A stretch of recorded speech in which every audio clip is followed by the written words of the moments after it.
दरअसल इसलिए मैं कह रहा हूँ कि आप दबाव एक अतिरिक्त नहीं बनाएंगे, और उसमें किताबें भी, उसमें किताबें आप जो रिकमेंड करें, और हम भी जो चाहते हैं वो किताबें। एक पुस्तकालय हमने डुमरांव में बनाया हमारे उस्ताद बिस्मिल्लाह खान साहब के नाम पर। डुमरांव में जो छठिया पोखरा है उसके बगल में एक पुस्तकालय का निर्माण हमने किया है, बहुत जल्द उसका भी उद्घाटन होगा। ये नया तरह का काम है और ये बिना किसी मांग के हम लोग करते हैं। पुस्तकालय का मांग हमसे किसी ने नहीं किया, सारे लोग नली गली का मांग करते हैं, रोड का मांग करते हैं, लेकिन हम लोग लगातार इसके प्रयास में हैं कि हम लोग कुछ पुस्तकालयों का निर्माण करें, कुछ विद्यालयों में हम कुछ काम कर सके, कुछ अस्पतालों के लिए हम काम कर सके।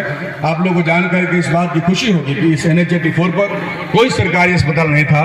काफ़ी अभी हम लोग प्रयासरत हैं, अभी प्रयास कंटिन्यू है। सोनबरसा में हाई स्कूल के ठीक सामने NH 84 के पास बगल में एक अस्पताल हम लोग पास कराने में सफल हो चुके हैं और आने वाले दिनों में अस्पताल का निर्माण वहाँ पर होगा। तो इस तरीके से लगातार हम लोग काम कर रहे हैं, कोशिश कर रहे हैं। हम मानते हैं कि बुद्ध के रास्ते पर चलना है, सच के रास्ते पर चलना है, सच के मार्ग पर चलना है। बुद्ध के बारे में बहुत सारी बातें कही जा सकती हैं। मैं तो उनकी एक बात जो शुरुआत में हमने पढ़ा था, उसने हम लोग को बुद्ध के करीब लाया था।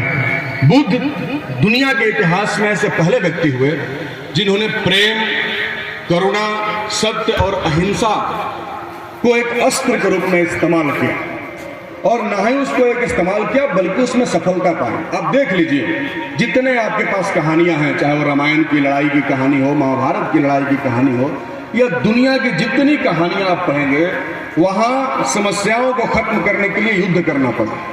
सबको, जितने महान राजा इस दुनिया में हुए, सबको युद्ध करना पड़ा। यहाँ तक कि अशोक के बारे में भी कहा जाता है कि वो बहुत युद्ध करते थे। शांति प्रिय तो बाद में हुए, बुद्ध प्रिय तो बाद में हुए, पहले वो युद्ध प्रिय थे, बहुत युद्ध उन्होंने किया।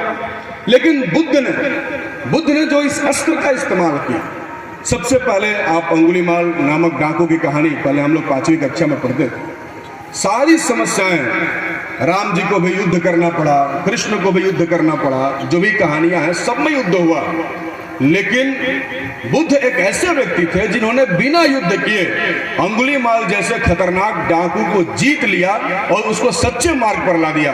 ना कोई रक्तपात हुआ, ना खून बहा, ना कोई किसी को समस्या हुई, और सब कुछ बदल गया। आपने अशोक तो सबसे बड़े उदाहरण है जिसको बुद्ध के विचारों ने इतना बदला कि अशोक इस दुनिया के सबसे प्रियदर्शी सम्राट हुए।